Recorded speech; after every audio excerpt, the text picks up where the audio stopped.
BRS working president KTR సంచలన వ్యాఖ్యలు చేశారు. ఎమ్మెల్యేలు పార్టీ మారిన 10 నియోజకవర్గాల్లో రాబోయే 6 నెలల్లో ఉప ఎన్నికలు రావడం ఖాయమని ఆయన జోస్యం చెప్పారు. ఈ వ్యాఖ్యలు బాన్సువాడకు చెందిన పలువురు బీఆర్ఎస్ లో చేరిన సందర్భంగా కేసీఆర్ ఫార్మ్స్ లో ఈ వ్యాఖ్యలు చేశారు. స్పీకర్ గడువులోగా ఫిరాయింపులపై నిర్ణయం తీసుకోకపోతే మరోసారి సుప్రీంకోర్టుకు వెళ్తామని కేటీఆర్ స్పష్టం చేశారు. ఈ ప్రకటన కాంగ్రెస్ పార్టీకి గట్టి హెచ్చరికగానే భావించవచ్చు.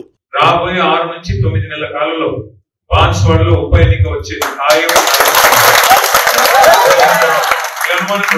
సుప్రీంకోర్టు సీరియస్ గా వీళ్ళు వాళ్ళు కాదు. సుప్రీంకోర్టు భారతదేశ అత్యున్నత న్యాయస్థానం, సర్వోన్నత న్యాయస్థానం సుప్రీంకోర్టు. ఆ చీఫ్ జస్టిస్ గారు ఇప్పటికి 10 సార్లు పట్టుకాయలు ఇచ్చినారు రాష్ట్ర శాసనసభ స్పీకర్ గారు. మీరు వెంటనే నిర్ణయం తీసుకోండి. 3 నెలల గడువు పెట్టినారు. మరి 3 నెలల గడువు కూడా ముంచుకొస్తున్నది. మొన్న జూలై ఆఖరిలో పెట్టినారు. ఆగస్టు అయిపోయింది, 1 నెల అయిపోయింది. ఇంకో 2 నెలల్లో స్పీకర్ గారు కూడా నిర్ణయం తీసుకోవాలి. మేము కూడా వదిలిపెట్టండి.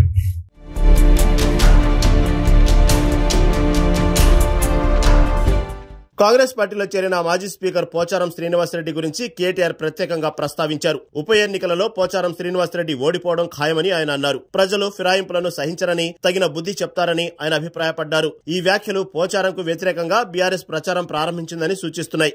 ఉప ఎన్నికలు వస్తే ఆయా నియోజకవర్గాల్లో కాంగ్రెస్ బీఆర్ఎస్ మధ్య తీవ్ర పోరు జరగడం ఖాయంగానే తెలుస్తోంది.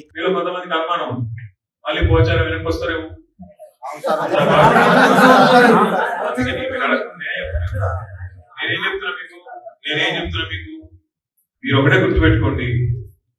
ఈ 2-3 నెలలు ఆ గడువు ముగిసిన తర్వాత ఖచ్చితంగా సుప్రీంకోర్టు మళ్ళీ ఒక స్పీకర్ గారు సానుకూల నిర్ణయం తీసుకొని ఎస్ వీళ్ళందరూ పార్టీ మారినారు, వీళ్ళ మీద వేటు వేయవలసిందే అని స్పీకర్ గారు నిష్పక్షపాతంగా నిర్ణయం తీసుకుంటే సంతోషం. తీసుకోకపోతే మళ్ళీ తిరిగి సుప్రీంకోర్టు పోతాం. పోచారం పదవి ఊడగొట్టేదాకా, ఆయన ఎమ్మెల్యే పదవి కూడా పోగొట్టేదాకా, కానీ తర్వాత బాన్సువాడలో గెలిపించే బాధ్యత మీది.